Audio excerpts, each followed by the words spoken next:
Hi there, this is Fred, FR5ED. The 5 is silent here with a beer review. Today we're looking at Bell's Porter. Okay, and it's rated fairly highly on ratebeer.com. It's a 97 overall and a 98 in style. On Beer Advocate, it's an 87 and also 87 by the brothers. On Rate Beer, that high rating was after 1,299 reviews, and on Beer Advocate, that was after 1,565 ratings. So let's open it up and check it out. It's 5.6% ABV. The little commercial description says, a dark ale for all occasions. A blend of dark malt gives this beer flavors of coffee and chocolate with some smoky roasted notes. Let's check it out. I'm backing up so I can get away from my keyboard here. The computer keyboard and the music keyboard. Don't want to pour this in there. Did that one time. That's enough. Alright, it's obviously dark. It's a porter. Holding up to the light here just to see if I can see through it, which I can't.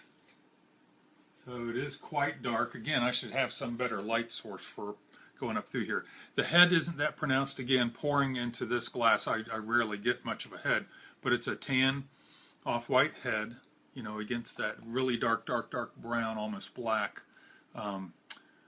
base there. So let's give it a smell. Smell yeast and bread, which a lot of times I don't get in a porter or stout, but definitely has a real nice fresh baked bread aroma. A little bit of coffee, and getting that dark roast malt in there too. So it's really a nice bready smell, fresh bread smell with coffee and dark roasted malts behind that. Let's give it a taste.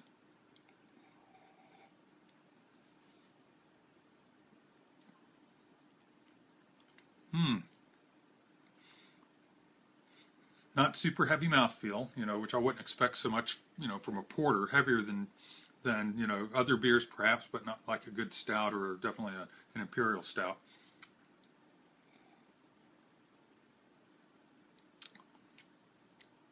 It's nice and balanced in the sense that there's a little bit of sweetness.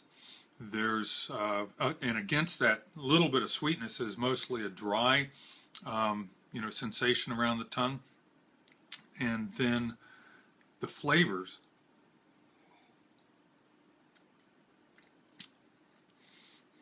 Definitely the usual dark roasted malt, a little bit of that biscuity bready taste, and then definitely some coffee taste. They don't mention anything about adding coffee, but I think that's kind of one of the effects you get with some of the dark roasted malts.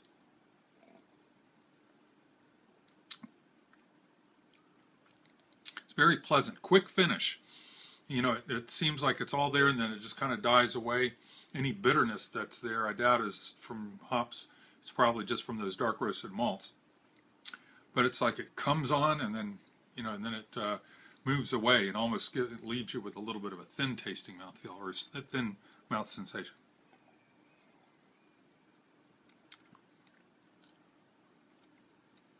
Very drinkable. You know, as I mentioned, not a lot of long-lasting flavor or mouthfeel there. It just kind of is there and then gone for the most part. There's some lingering pleasant taste there. But anyway, and I can, when I'm looking down this way, I can see through the thin you know, edge of the liquid there, and it's definitely brown, just a very dark brown.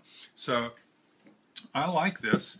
I like stouts and imperial stouts better, probably, if I were going to, you know, since these are kind of in the same part of the spectrum. But I do like it, and it is highly rated on Rate Beer. Not quite as highly rated on Beer Advocate, but check it out for yourself. Bell's, you know, if you like IPAs, you got Two Hearted Ale, you've got Hop Slam, one of the top double IPAs in the world. So I would expect that this should be good from that brewery, and I do like it. So give it a try. This is Bell's Porter, and this is Fred, FR5ED, over and out.